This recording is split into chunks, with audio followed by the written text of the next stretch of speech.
My name is Joe Cabasa, and this is my narrative speech for lesson number 2. And I will be discussing the day my life changed forever.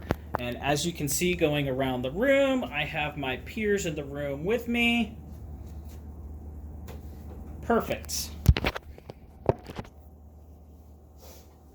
Okay, so without further ado, I want to thank you all for taking the moment and spending this short amount of time with me. And what I want to discuss is I want to tell you all about the day that my life changed forever.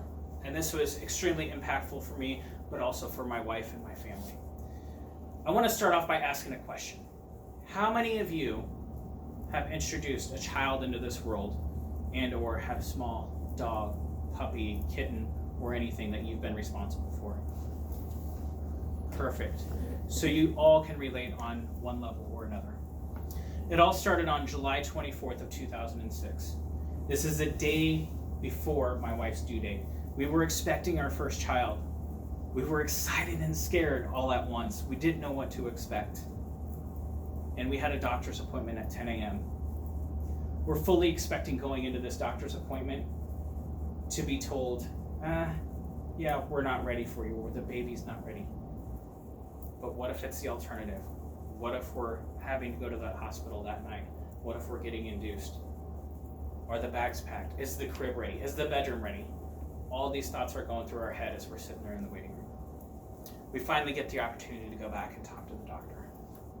The doctor looks at Jen, checks her out and everything else, and says, okay, your due date's tomorrow. We're going to induce you tonight.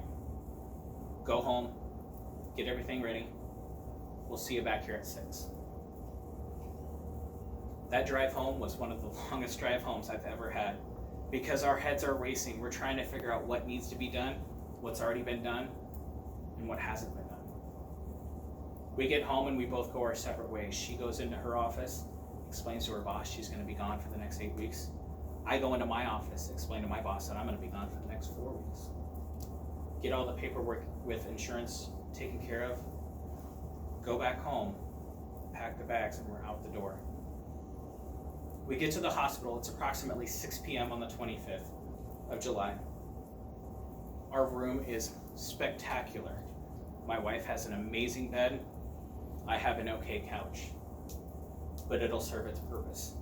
Not knowing if we're going to be there for 2 hours, 4 hours, 6 hours, 12 hours. The uncertainty is still settling in. Luckily, we had some really good friends and family that showed up along the way.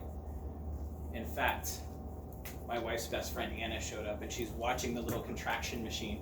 She says, "Get ready! There's a big one coming," which my wife was not too thrilled about. But it did add some laughter to a sensitive situation.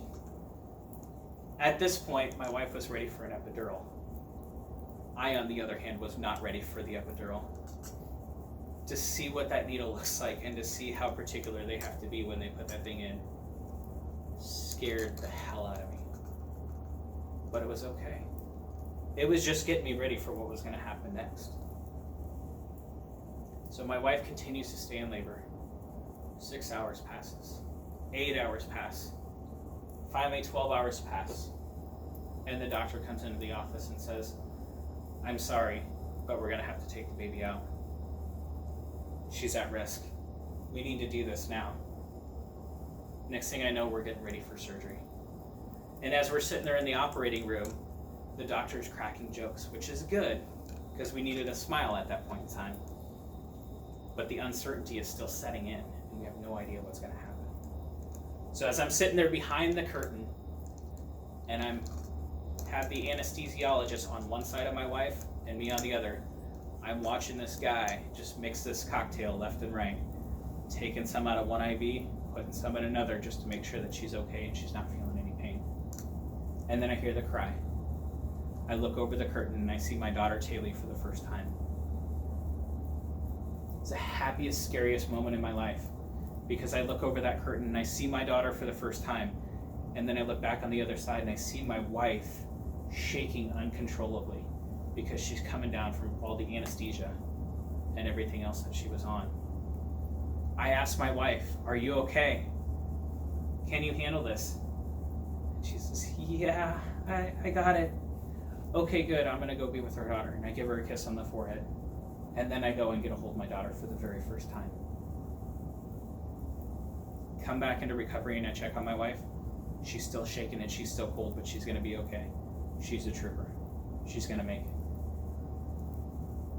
After that, the real fun began. We get back to the hotel, or we get back to the room.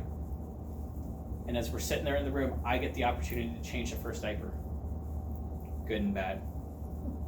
Good because it's birth by fire.